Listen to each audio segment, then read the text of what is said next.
عبادت کی ایک روح بتائی حضور نے، لب لباب کہیے اس کا، وہ کیا ہے؟ دعا۔ الدعاء مخ العبادہ، الدعاء هو العبادہ۔ حضور کی یہ دو احادیث بہت سادہ، بہت مختصر۔ دعا ہی عبادت کا جوہر ہے۔ مخ کہتے ہیں ہڈی کے اندر جو گودا ہوتا ہے وہ مخ ہے۔ گودا جو ہے عبادت کا وہ کیا ہے؟ دعا۔ توحید فی الدعا کیا ہے؟ صرف اللہ کو پکارا جائے گا۔ اور شرک فی الدعا، جس کو بھی پکاریں گے آپ مدد کے لیے اس کو آپ نے معبود بنایا ہے، کسے باشد۔ یہ مسئلہ سمجھ لیجئے، لا تدعو مع اللہ احدا، اللہ کے ساتھ کسی کو مت پکارو۔ حضور نے فرمایا کہ جوتی کا تسمہ بھی مانگنا ہو تو اللہ سے مانگو۔ اللہ نے تو دروازہ کھولا ہوا ہے، جو چاہو مانگو،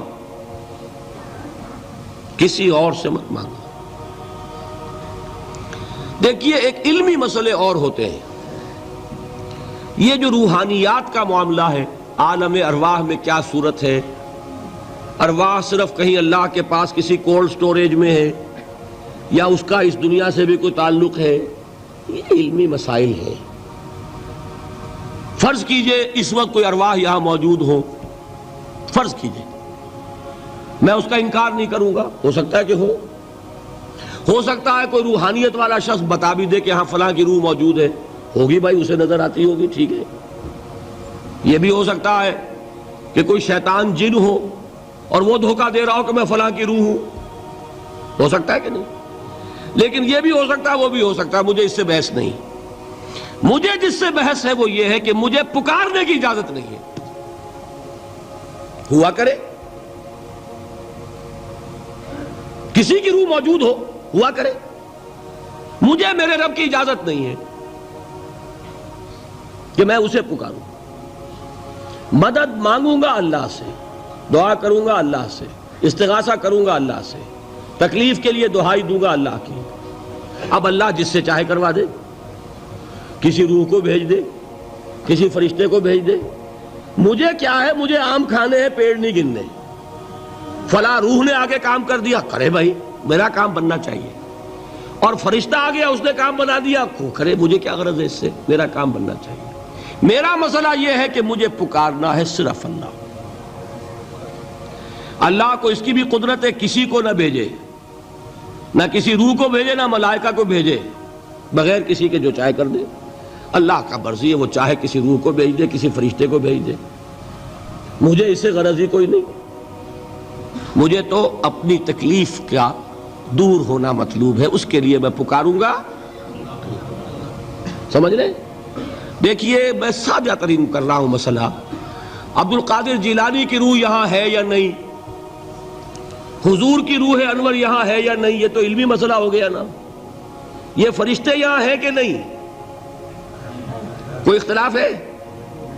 میں پکار سکتا ہوں اسے کہ بھائی ذرا میرا کام کر دینا۔ یہ کروں گا تو شرک۔ موجود ہیں کرامن کاتبین ہے کہ نہیں؟ موجود ہونا نہ ہونا یہ مسئلہ علمی۔ جو اصل میں شرک سے متعلق مسئلہ ہے وہ یہ ہے کہ پکارنے کی اجازت نہیں۔ دیکھیے حضور کی ایک حدیث ہے، اور یہ ایک ہمارے لیے خوشخبری ہے۔